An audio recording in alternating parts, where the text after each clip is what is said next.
Olá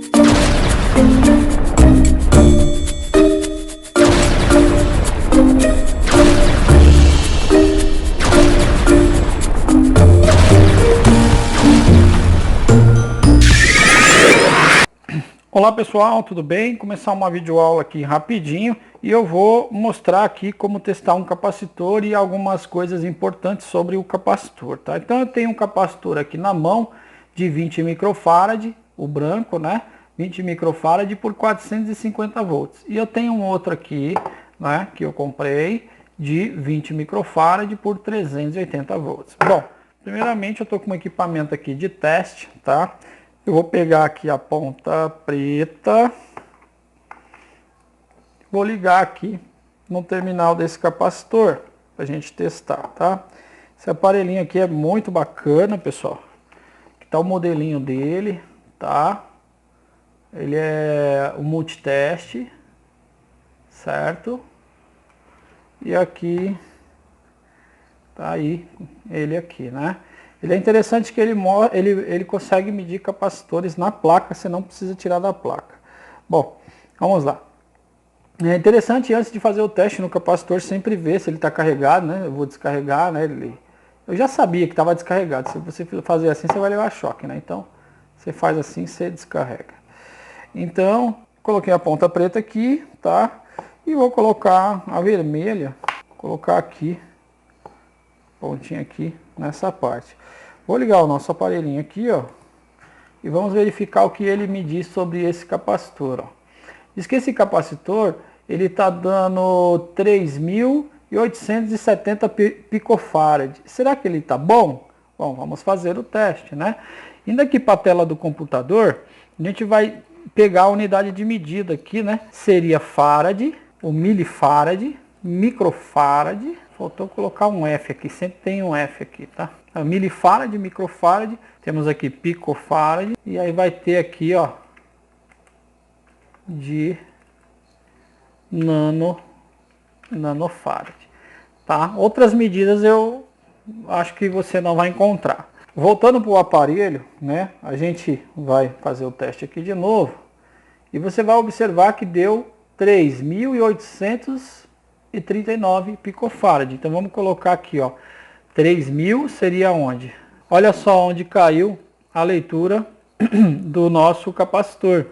Só que qual é o valor do nosso capacitor? O valor do nosso capacitor é de 20 microfarad, ou seja, está totalmente fora. Por quê? Esse capacitor ele tem 5% de tolerância para mais e 5% de tolerância para menos. O que isso significa? Significa o seguinte: se eu pegar aqui, vou pegar aqui uma calculadora, né? Pegar aqui a calculadora, 20 microfarad dividido por 100 é igual, isso aqui é 1%, vezes 5 é igual, ou seja, ele varia 1 microfarad para cima ou para baixo. Então o valor poderia variar entre 19 microfarad a 1 microfarad, né? Porque são 5%, né? Como ele está fora da faixa, né? Ele está ruim. Então vamos ver o outro capacitor aqui, se ele está bom. Também é de 20 microfarad, né? Então vamos testá-lo. Ele não tem polaridade, então não tem problema você inverter as ponteiras aqui. Vamos ligá-lo. Está carregando aqui. Testando o capacitor. Veja, ó. Deu 18,97 microfarad. Praticamente 19, né? 18,98 microfarad. Isso aqui também é muito importante. Olha a SR que ele deu, ó. Essa SR, ó, de 0,00 ohms. Quanto menor o valor da SR, é melhor, tá? Se esse valor tiver alto, aí seu capacitor também está ruim. Agora fica uma outra pergunta. Eu tenho dois capacitores, um é enorme aqui, outro é pequeno, tamanho aqui não é documento, desde que informe a descrição correta, mas aqui você tem uma diferença, esse é de 450 volts e esse daqui é de 380 volts. Posso substituir esse aqui, ó, que está ruim, por esse daqui? Esse daqui é 450 volts e esse é 380 volts, posso? Então essa pergunta, sim, posso, mediante um cálculo, né? Eu vou ensinar um cálculo para vocês, tá? que é importante. Olhando na tela do computador, você vai ter dois tipos de tensão, tá? Você vai ter a tensão monofásica, tá? E a tensão, deixa eu colocar aqui, você tem esses dois tipos de tensão, monofásica e trifásica. Qual é a diferença? Vamos supor, hipoteticamente, como se faz o cálculo para saber qual capacitor redimensionar.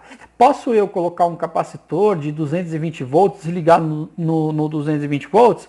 Não, eu não posso. Ah, por quê? Porque é o seguinte, o capacitor de 220 volts, ele tem variação a tensão da rede. E essa variação vai acabar estourando seu capacitor. Ele vai funcionar por um tempo, mas ele vai inchar e vai estragar, vai estourar. Então, como é que é feito o cálculo, como é que é feito o redimensionamento do capacitor para qualquer capacitor, tá? Então, é o seguinte, você tem aí uma tensão da rede, por exemplo, no meu caso, de 220 volts, tá? Como se trata de uma tensão monofásica, então o que acontece? A tensão monofásica, a gente pega a raiz quadrada de 2. Raiz quadrada de 2, ó. Vamos limpar. Raiz quadrada de 2, ó. Raiz quadrada de 2 é 1,4142 e uns quebrados, tá? Vamos deixar 1,4142, tá? Só para vocês entenderem. Na trifásica acontece a mesma coisa, só que você vai pegar a raiz quadrada de 3, tá? Então, se você vai usar um capacitor que vai para uma tensão trifásica, você vai pegar a raiz quadrada de 3, que é 1,7320. E daí então você vai pegar a tensão da rede, no nosso caso nós temos aqui 220 volts. Você vai pegar a tensão da rede e vai multiplicar a raiz quadrada de 2 na monofásica, né? Então, raiz quadrada de 2. Então vou colocar aqui, ó. Deixa eu zerar aqui. Você vai pegar 220 multiplicado por 1,4142 e vai ser igual a 311,12, tá? Então, ou seja, o capacitor ideal para uma tensão monofásica que vai utilizar 220, eu posso estar utilizando até um capacitor que suporte 311 volts. Esse capacitor suporta 311 volts, ele suporta mais que 311 volts. Eu posso utilizar ele, a minha tensão é monofásica. Posso utilizar, tá? Poderia até ser menor, correto? E na trifásica, né? Será que esse daqui suportaria se eu fosse usar uma na trifásica? Bom, depende da tensão, né, que tiver aí na trifásica. Mas vamos supor uma tensão de 220 volts trifásica, né? Vamos supor, né? Aí o que acontece? A raiz quadrada de 3 é 1,7320, correto? Conforme a gente já viu. Então, se eu multiplicar agora 220 volts multiplicado, tá, pela raiz quadrada de 3, que é 1,7320, vai dar 381,04 volts, ou seja, esse cara é de 380, tá? Se ele é de 380, ele pode ser utilizado, no caso, se for o 220 de entrada trifásico, ele poderia ser usado, certo? Porque 1 volt, 1,04 volts é pouco, é irrisório, né? Agora, se a diferença fosse muito grande, aí já não pode. Bom, pessoal, então era isso que eu tinha que mostrar. Teste do capacitor, alguns cálculos aí que pode ajudar você a redimensionar o capacitor. E espero que tenham gostado. Um grande abraço, se inscreve no canal, compartilha com os amigos aí. E até uma próxima videoaula.